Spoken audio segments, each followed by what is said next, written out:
সংবিধানে ফিরল তত্ত্বাবধায়ক ব্যবস্থা, আপিল বিভাগের রায়। চতুর্দশ নির্বাচন থেকে কার্যকর, বাতিলের রায় ছিল কলঙ্কজনক, পর্যবেক্ষণ আদালতের। এই যে তত্ত্বাবধায়ক সরকার রিভাইভ হলো, তার কার্যকারিতা থাকবে না। তার কার্যকারিতা থাকবে প্রসপেক্টিভলি, অর্থাৎ চতুর্দশ সংসদ নির্বাচন হবে সেই সময়। তত্ত্বাবধায়ক পুনর্বহালে দেশে নতুন দিগন্ত উন্মোচন হবে, মন্তব্য খসরুর। অন্তর্বর্তী সরকারকে নিরপেক্ষ ভূমিকা পালনের আহ্বান। নির্বাচনের আগে ঢাকায় এসেছেন কমনওয়েলথ মহাসচিব। বৈঠকের কথা রয়েছে প্রধান উপদেষ্টা, সিসি সহ রাজনীতিবিদদের সঙ্গে। নাশকতাকারীদের গুলির নির্দেশনা দেশের আইনেই আছে, জানালেন ডিএমপি কমিশনার। ককটেল মারার চেষ্টা করলে কঠোর শাস্তির হুঁশিয়ারি। আগামী কয়েক বছরের মধ্যে বিদ্যুৎ খাতে তীব্র সংকট দেখা দিতে পারে, বলছেন বিশেষজ্ঞরা। দেনা পরিশোধে দেরি বিনিয়োগে বাধা সৃষ্টি করে। দর্শক, স্বাগত নিউজ 24 সংবাদে। পুরো সংবাদে আপনাদের সাথে আছি আমি ফয়সাল মাহমুদ। দেখছিলেন বিআরবি কেবলস সংবাদ শিরোনামগুলি। চলে যাব পুরো খবরে। পূর্বের রায় বাতিল করে তত্ত্বাবধায়ক সরকার ব্যবস্থা পুনর্বহালের রায় দিয়েছে আপিল বিভাগ।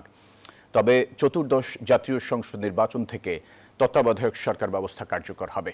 সর্বসম্মতিক্রমে প্রধান বিচারপতি সৈয়দ রেফাত আহমেদের নেতৃত্বাধীন আপিল বিভাগের পূর্ণাঙ্গ বেঞ্চ এই রায় দেয়। আদালত তার পর্যবেক্ষণে জানান, তত্ত্বাবধায়ক বাতিলের রায় ছিল কলঙ্কজনক। এই ব্যবস্থা ফেরার ফলে গণতন্ত্র আরও সুসংহত হবে বলে জানান আইনজীবীরা।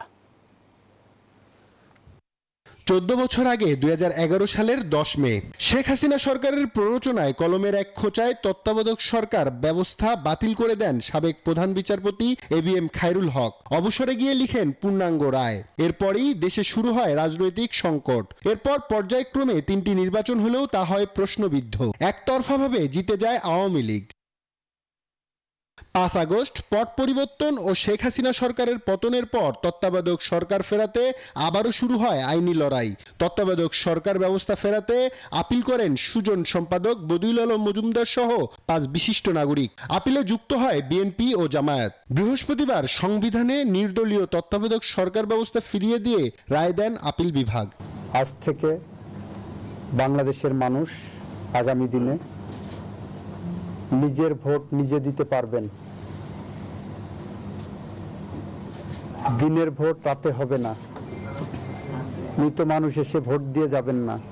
এই রায়ে তত্ত্বাবধায়ক সরকার ব্যবস্থা ফিরে আসায় গণতন্ত্র আরো সুসংহত হবে বলে জানান আইনজীবীরা। আজকের রায়ের ফলে আবার তত্ত্বাবধায়ক ব্যবস্থা ফিরে এসেছে। দেশের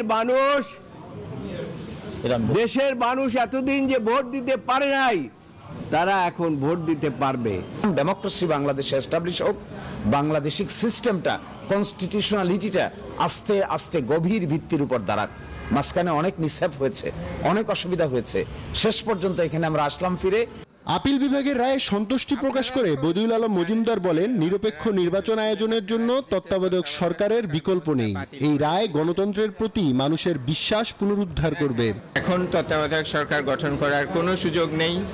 এখন বর্তমান অন্তর্বর্তীকালীন সরকার একটা নির্বাচন করবেন, তারপরে সংসদ গঠিত হবে। সেই সংসদের মেয়াদ যখন শেষ হবে, তখনই কেবলমাত্র ত্রয়োদশ সংশোধনীর আলোকে একটা তত্ত্বাবধায়ক সরকার ব্যবস্থা গঠনের প্রশ্ন আসবে। আমরা ভবিষ্যতে এর মাধ্যমে, এই রিভিউ পিটিশন গ্রহণের মাধ্যমে আমাদের সুষ্ঠু নিরপেক্ষ নির্বাচনের পথ সুগম হবে। রাষ্ট্রের সর্বোচ্চ আইন কর্মকর্তা জানান, নির্দলীয় তত্ত্বাবধায়ক সরকার ফিরেছে, তবে এর গঠন কি হবে তা পরবর্তী সংসদ ঠিক করবে। তত্ত্বাবধায়ক সরকার বিলোপ করে যে নির্বাচন হয়েছিল, বাংলাদেশের গণতন্ত্রের যে কবর রচিত হয়েছিল, আর তত্ত্বাবধায়ক সরকার পুনর্বহাল হওয়ার পরে গণতান্ত্রিক পথে বাংলাদেশ, মহাসড়কে বাংলাদেশ হাঁটবে। সাবেক প্রধান বিচারপতি খায়রুল হকের রায় বাতিল হওয়ায় দেশের নির্বাচন ব্যবস্থায় পরিবর্তন আসবে বলেও মনে করছেন আপিলকারী আইনজীবীরা।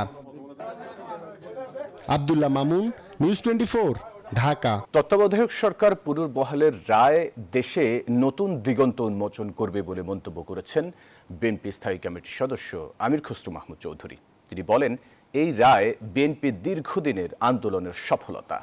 সকালে ঢাকা বিশ্ববিদ্যালয়ে মেডিকেল ক্যাম্প উদ্বোধন শেষে তিনি বলেন, তত্ত্বাবধায়ক সরকারের অনুপস্থিতিতে মানুষকে যে ত্যাগ স্বীকার করতে হয়েছে, আগামী নির্বাচনের আগে সে সংকট আর থাকবে না। তিনি জানান, তত্ত্বাবধায়ক সরকারের কাঠামো নিয়ে রাজনৈতিক দলের ভিন্ন মত থাকলেও আলোচনার মাধ্যমে তার সমাধান হবে। তত্ত্বাবধায়ক সরকার ফেরত এসেছে এবং এটা আমরা কিভাবে গঠন করব সেটা আলাপ আলোচনার মাধ্যমে করা সম্ভব। আমরা বিগত দিনে অনেকগুলো নির্বাচন করেছি এবং সেখানেও আমাদের সরকার গঠন হয়েছে, নির্বাচনগুলো ভালো হয়েছে, গ্রহণযোগ্য হয়েছে, প্রশ্নবিদ্ধ হয় নাই। সেটা আমরা আবারও করতে পারবো। এটা তো আবিষ্কার করার কিছু না, আমরা করেছি, তো সফলভাবে করেছি বিগত দিনে, সামনে আবার করতে পারবো। আগামী ফেব্রুয়ারিতে নির্বাচন এবং গণভোট বাস্তবায়নের মধ্যে অন্তর্বর্তীকালীন সরকার বেরিয়ে গেলে সকল বিতর্ক মুছে যাবে বলে মন্তব্য করেন বিপ্লবী ওয়ার্কার্স পার্টির সাধারণ সম্পাদক সাইফুল হক। বৃহস্পতিবার সকালে রাজধানীর পুরানো পল্টনে এক সমাবেশে তিনি এসব কথা বলেন। তিনি আরও বলেন, বিদেশি পরাশক্তিকে রাজনৈতিক হস্তক্ষেপের সুযোগ করে দিচ্ছে সরকার। তাড়াহুড়ো করে কোনো দরপত্র ছাড়াই যে বন্দর চুক্তি স্বাক্ষরিত হয়েছে তা নিয়ে কেন এই লুকোচুরি, এ নিয়ে প্রশ্ন তোলেন তিনি। এই ধরনের চুক্তির কোনো লাইসেন্স এবং এখতিয়ার এই সরকারকে দেয়া হয়নি। এ সময় বন্দর চুক্তি বাতিল করে সেখান থেকে সরে আসার আহ্বান জানান তিনি। তত্ত্বাবধায়ক সরকার সাংবিধানিকভাবে ফিরতে আরো 5 বছর লাগলেও কিন্তু বাস্তবে এই সরকারকে একটা অবাধ নিরপেক্ষ বিশ্বাসযোগ্য নির্বাচন করার জন্য তাদেরকে বাস্তবে তত্ত্বাবধায়ক সরকারের বৈশিষ্ট্য অনুসারে তাদেরকে কাজ করতে হবে। দর্শক, 4 দিনের সফরে এখন ঢাকায় কমনওয়েলথের মহাসচিব শার্লি আয়োডকর বোতসোয়ায়। আসন্ন জাতীয় সংসদ নির্বাচনের আগে বিভিন্ন অংশীদারদের সঙ্গে আলোচনার অংশ হিসেবে এই সফর তার। 24 নভেম্বর পর্যন্ত ঢাকায় অবস্থান করবেন কমনওয়েলথ মহাসচিব।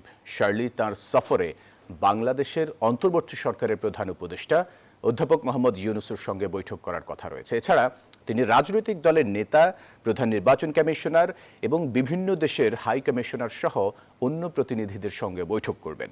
আলোচনায় পারস্পরিক স্বার্থ সংশ্লিষ্ট বিষয়গুলো গুরুত্ব পাবে। বিএনপির ভারপ্রাপ্ত চেয়ারম্যান তারেক রহমানের 61তম জন্মদিন আজ। 1965 সালের 20 নভেম্বর তিনি জন্মগ্রহণ করেন। জিয়াউর রহমান এবং বেগম খালেদা জিয়ার জ্যেষ্ঠ পুত্র তিনি। 1988 সালে বগুড়া জেলার গাবতলী উপজেলায় প্রাথমিক সদস্যপদ গ্রহণের মাধ্যমে আনুষ্ঠানিকভাবে রাজনীতিতে প্রবেশ করেন। 1993 সালে তিনি বগুড়া জেলা বিএনপির সদস্য হন। 1991 সালের সংসদ নির্বাচনের সময় তিনি তার দলের পক্ষে জনমত গঠনে কাজ করেন।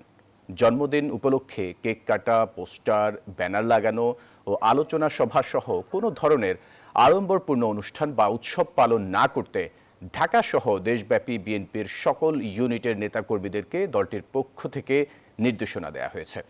যারা এই ধরনের অনুষ্ঠান আয়োজনের কথা ভাবছেন তাদের অর্থ দান করার জন্য বলা হয়েছে।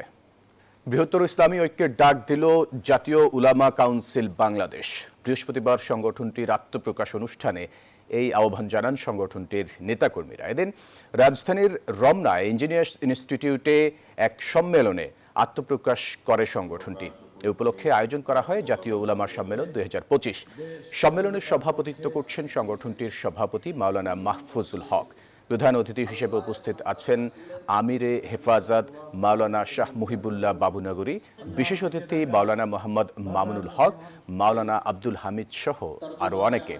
এছাড়াও দেশের শীর্ষস্থানীয় ওলামায়ে কেরাম সহ বিভিন্ন জেলা থেকে আগত মাদ্রাসা শিক্ষকরা উপস্থিত আছেন সেখানে। দর্শক, জামায়াতের সংবাদ সম্মেলনে কথা বলছেন জামায়াতে ইসলামীর সহকারী সেক্রেটারি জেনারেল এহসানুল মাহবুব জুবায়ের। আমরা সরাসরি যাব সেখানে। পক্ষপাতদুষ্ট নির্বাচন হয়, নির্বাচনকে যারা তাদের মতো করে সাজান। এই জন্য বাংলাদেশের রাজনৈতিক সংস্কৃতিতে নির্বাচনকালীন সময় একটি নিরপেক্ষ তত্ত্বাবধায়ক সরকার, যেটার আমরা নাম দিয়েছি কেয়ারটেকার সরকার, এই জন্য একটি ব্যবস্থা প্রতিষ্ঠার জন্য জামায়াতে ইসলামীর পক্ষ থেকে 1983 সালের 20 নভেম্বর প্রথম এই প্রস্তাবনাটা দেওয়া হয়েছিল। 2025-এর 20 নভেম্বরে সে আলহামদুলিল্লাহ আজকে আমাদের মহামান্য সুপ্রিম কোর্ট, সর্বোচ্চ আদালত আবার সেই রায়টিকেই সেই কেয়ারটেকার সরকারকে আবার পুনঃস্থাপনের জন্য তারা রায় দিয়েছেন। আমরা সংশ্লিষ্ট সবাইকে মোবারকবাদ জানাচ্ছি, বিশেষ করে দেশবাসীকে মোবারকবাদ জানাচ্ছি। 1991 সালে আপনারা জানেন প্রেসিডেন্ট শাহাবুদ্দিন সাহেবের যে কেয়ারটেকার সরকার ছিল, বাংলাদেশের ইতিহাসের সবচেয়ে গ্রহণযোগ্য নির্বাচন তারা করেছিলেন এবং এরপরে 96 পর্যন্ত যারা ক্ষমতায় ছিলেন আমরা কেয়ারটেকার সরকারের জন্য বিল দিয়েছিলাম আমরা চেয়েছিলাম সংসদে আলোচনা হোক, একটা পর্যায়ে এটা নিয়ে আমরা আন্দোলন করেছি। দীর্ঘদিন আন্দোলন হয়েছে, অনেক সময়, মাস, বৎসর পেরিয়ে আমরা আন্দোলন করেছি। একটি সময় আসে 1996 সালে সেই কেয়ারটেকার সরকার সংবিধানে আসে এবং পরবর্তীতে 91-এর পরে 1996 এবং 2001 সালে। দর্শক, কথা বলছিলেন জামায়াতে ইসলামের সহকারী সেক্রেটারি জেনারেল এহসানুল মাহবুব জুবায়ের। পাবনার রূপপুর পারমাণবিক বিদ্যুৎ কেন্দ্রের স্বাভাবিক কার্যক্রমের অংশ হিসেবে বাষ্প নির্গমন পরীক্ষা শুরু হবে আজ। এতে ভয় বা আতঙ্কিত না হতে স্থানীয়দের পরামর্শ দিয়েছে কর্তৃপক্ষ। বুধবার রাতে গণমাধ্যমে পাঠানো এক বিজ্ঞপ্তিতে এই তথ্য জানানো হয়। এতে বলা হয়, বৃহস্পতিবার থেকে বাষ্প নির্গমন পরীক্ষা শুরু হবে, যা চলবে 4 থেকে 5 দিন। বিজ্ঞপ্তিতে উচ্চচাপের বাষ্প নির্গমনের সময় বিকট শব্দ স্বাভাবিক ও সম্পূর্ণ নিরাপদ বলে জানানো হয়। এতে জনসাধারণের কোনো ঝুঁকি বা বিপদের শঙ্কা নেই। এটি নিয়মিত কারিগরি প্রক্রিয়া, যা পারমাণবিক বিদ্যুৎ কেন্দ্রের স্থায়িত্ব ও নিরাপত্তা নিশ্চিত করার জন্য পরিচালিত হয়। দর্শক, এই বিষয়ে আরও খবরাখবর জানাতে রূপপুর পারমাণবিক বিদ্যুৎ কেন্দ্র থেকে যুক্ত হচ্ছেন সহকর্মী আহমেদুল হক রানা। রানা, বাষ্প নির্গমন পরীক্ষার বিষয়ে আর কি তথ্য আছে আপনার কাছে, বিস্তারিত জানতে চাই। যেমনটি আপনি বলছিলেন যে দেশের একমাত্র পারমাণবিক বিদ্যুৎ কেন্দ্র রূপপুর পারমাণবিক বিদ্যুৎ কেন্দ্র এই চলতি বছরের ডিসেম্বরেই পরীক্ষামূলক উৎপাদনে যাওয়ার কথা রয়েছে। আর এই পরীক্ষামূলক উৎপাদনে যাওয়ার পূর্বে আন্তর্জাতিক আণবিক শক্তি কমিশন বা IAEA এর পর্যবেক্ষণ সুপারিশমালা অনুযায়ী বেশ কিছু পরীক্ষা নিরীক্ষা সম্পন্ন করতে হয় এবং এই সমস্ত পরীক্ষা নিরীক্ষায় সফলতার পরেই বিদ্যুৎ কেন্দ্রটি পরীক্ষামূলক উৎপাদনে যাবে বলে কর্তৃপক্ষ জানিয়েছেন। এবং এই সমস্ত পরীক্ষারই অংশ বিশেষ হিসেবে বা ধারাবাহিকতা হিসেবে আজকে বাষ্প নির্গমন পরীক্ষা সহ অন্যান্য বেশ কিছু পরীক্ষা করা হবে। বিদ্যুৎ কেন্দ্র কর্তৃপক্ষ যেটা জানিয়েছেন আমাদেরকে, এই সমস্ত পরীক্ষা নিরীক্ষার সময় কখনো ধোঁয়া উঠতে পারে বা কখনো বিকট শব্দ হতে পারে, তবে যেটাই ঘটবে সেটা বিদ্যুৎ কেন্দ্রের অভ্যন্তরে এবং এতে স্থানীয়দের এবং সাধারণ মানুষের আতঙ্কিত হওয়ার কিছু নেই এবং এটি একটি স্বাভাবিক কারিগরি প্রক্রিয়া বলেই তারা আমাদেরকে নিশ্চিত করেছেন। আমি সকাল থেকে রয়েছি রূপপুর পারমাণবিক বিদ্যুৎ কেন্দ্র এলাকায়। বিদ্যুৎ কেন্দ্র কর্তৃপক্ষ এখন পর্যন্ত আমাদেরকে নিশ্চিতভাবে জানাতে পারেননি যে কখন এই বাষ্প নির্গমনটি শুরু হবে। তবে আজকে দিনের কোনো একটি সময় বা এমন হতে পারে যে রাত হয়ে যেতে পারে, এই বাষ্প নির্গমন হবে বলে তারা আমাদেরকে জানিয়েছেন। রূপপুর পারমাণবিক বিদ্যুৎ কেন্দ্র এলাকা থেকে এই ছিল আমার কাছে সর্বশেষ। ফিরে যাচ্ছি স্টুডিওতে। ফয়সাল। রানা, ধন্যবাদ আপনাকে যুক্ত হবার জন্য। নাশকতাকারীদের গুলির নির্দেশনা দেশের আইনেই রয়েছে, নিজে এমন উদ্যোগ নেননি, এমনটি বলেছেন ডিএমপি কমিশনার শেখ মোহাম্মদ সাজ্জাদ আলী। বৃহস্পতিবার রাজধানীতে এক অনুষ্ঠানে এই কথা বলেন তিনি। ডিএমপি কমিশনার বলেন, যারা ককটেল মেরে পুলিশের মনোবল ভেঙে দেওয়ার চেষ্টা করবে তাদের বিরুদ্ধে আইন প্রয়োগ করা হবে।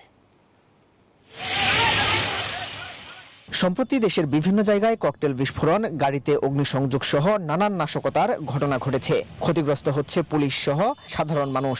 জনমনে বাড়ছে উদ্বেগ, উৎকণ্ঠা। এ ধরনের ঘটনা মোকাবিলায় শক্ত অবস্থানে পুলিশ। ঢাকা ও চট্টগ্রাম মেট্রোপলিটন এলাকায় নাশকতাকারীদের গুলির নির্দেশ দিয়েছেন ডিএমপি ও সিএমপির প্রধান। বৃহস্পতিবার রাজধানীতে সাইবার সাপোর্ট সেন্টার উদ্বোধন করা হয়। সেখানেও উঠে আসে নাশকতাকারীদের গুলির নির্দেশনা দেওয়ার প্রসঙ্গ। আমাদের নিজস্ব কোনো মতামত না, এইটা বাংলাদেশের এক্সিস্টিং আইন। এই আইনটা আমরা আমাদের সহকর্মীদেরকে জাস্ট স্মরণ করিয়ে দিয়েছি, তারা যেন ভীত সন্ত্রস্ত না হয়ে পড়ে, তারা যেন মনোবল না হারায়। অনুষ্ঠানে ডিএমপি কমিশনার বলেন, যারা পুলিশের মনোবল ভাঙার চেষ্টা করছে তাদের বিরুদ্ধে আইন প্রয়োগ করা হবে। যদি আমার অফিসারদের মনোবল ঠিক না থাকে, আপনারা দেখছেন 5ই আগস্টের পরে আমি নিজে রাত্রে দেখেছি 80 বছরের বৃদ্ধ লোককেও বাঁশের লাঠি নিয়ে মহল্লার মধ্যে মহল্লা পাহারা দিতে হচ্ছে। আমার অফিসারদের মনোবল যদি ভেঙে যায়, তাহলে আপনাদেরকে আবার এই নিজেদেরকে বাঁশের লাঠি নিয়ে বৃদ্ধ লোককেও রাস্তায় নেমে তার বাড়িঘর পাহারা দিতে হবে। দিন দিন সাইবার অপরাধ বাড়ছেই। ডিএমপি কমিশনার বলেন, এ ধরনের অপরাধ দমনে দিনরাত 24 ঘন্টা সেবা দেবে ডিএমপির এই সাইবার সেন্টার। ডিএমপি তার সক্ষমতা বাড়াচ্ছে। মাসুদ সুমন, নিউজ 24, ঢাকা। ত্রয়োদশ জাতীয় সংসদ নির্বাচনকে সামনে রেখে লক্ষ্মীপুর 3 আসনে প্রচারণা শুরু করেছেন প্রার্থী ও সমর্থকরা। দলীয় প্রতীক নিয়ে মনোনীত প্রার্থীরা ছুটছেন পাড়া মহল্লায়। এই আসনে বিএনপি মনোনীত প্রার্থী শহীদ উদ্দিন চৌধুরী অ্যানির সঙ্গে মূল প্রতিদ্বন্দ্বিতা হবে জামায়াতের প্রার্থী ডক্টর রেজাউল করিমের। নামে মাত্র কার্যক্রম পরিচালনা করছে ইসলামী আন্দোলন বাংলাদেশ, জাতীয় পার্টি ও গণ অধিকার পরিষদ। আগামী কয়েক বছরের মধ্যে দেশের বিদ্যুৎ খাতে তীব্র সংকট দেখা দিতে পারে, এমন শঙ্কার কথা জানাচ্ছেন বিশেষজ্ঞরা। বুধবার রাজধানীর একটি হোটেলে এক সেমিনারে এই শঙ্কার কথা তুলে ধরেন তারা। বলেন, এই খাতের জন্য যেসব নীতি নেওয়া হয়েছে তার ধারাবাহিকতা রক্ষা করা যায়নি, এতে সংকট বেড়েছে।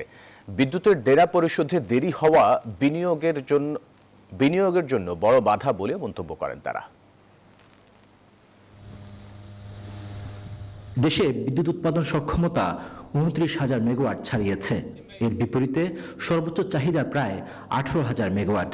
কিন্তু প্রাথমিক জ্বালানি নিশ্চিত না হওয়ায় গ্রীষ্মকালে দেখা দেয় বড় ধরনের লোডশেডিং। 2018 সালে বিদ্যুৎ খাতে জ্বালানির আমদানি নির্ভরতা ছিল 15%, যা বর্তমানে 60% ছাড়িয়েছে। অভ্যন্তরীণ গ্যাসের উৎপাদন কমায় বাড়ছে আমদানি নির্ভরতা। এসব বিষয় উঠে আসে রাজধানীর একটি হোটেলে আয়োজিত এই সেমিনারে। ব্যবসায়ীরা বলেন, 5 থেকে 6% প্রবৃদ্ধি ধরলেও 2030 সাল নাগাদ বিদ্যুতের চাহিদা সক্ষমতা ছাড়াবে। We need uninterrupted supply of electricity and energy. So in this moment, specifically our industry means RMG and textile, we are suffering the shortage of uninterrupted that energy, mainly the gases. বিদ্যুৎ জ্বালানি খাতের সংকট সমাধানে বর্তমান সরকার কার্যকর পদক্ষেপ নিচ্ছে না বলে মন্তব্য করেন জ্বালানি বিশেষজ্ঞরা। In very short period, we are going to have a major gas crisis. It's already there, and we are going to have a major gas crisis. In another 2-3 years, I would say that we'll have a serious gas crisis. I don't see any plan how to switch those sector-wise fuel switching, how it's going to happen. সেমিনারে অংশ নেন বিএনপির ভারপ্রাপ্ত chairman Tarique রহমানের উপদেষ্টা মাহাদি আমিন। বলেন, ক্ষমতা এলে জ্বালানি সংকট সমাধানের বিষয়টি সর্বোচ্চ গুরুত্ব দিয়ে দেখবে BNP. We also need to focus more on industrial self-reliance. We have some garment owners here who are very famous globally for their green revolution within their industries.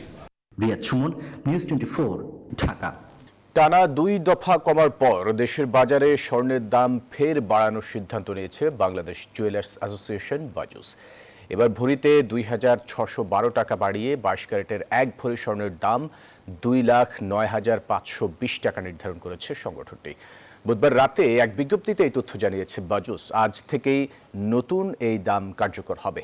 বিজ্ঞপ্তিতে বলা হয়, স্থানীয় বাজারে তেজাবি স্বর্ণের মূল্য বেড়েছে, ফলে সার্বিক পরিস্থিতি বিবেচনায় স্বর্ণের নতুন দাম নির্ধারণ করা হয়েছে। নতুন দাম অনুযায়ী 21 ক্যারেটের প্রতি ভরি 2,03,000 টাকা, 18 ক্যারেটের প্রতি ভরি 1,71,426 টাকা এবং সনাতন পদ্ধতির প্রতি ভরি স্বর্ণের দাম 1,42,592 টাকা নির্ধারণ করা হয়েছে।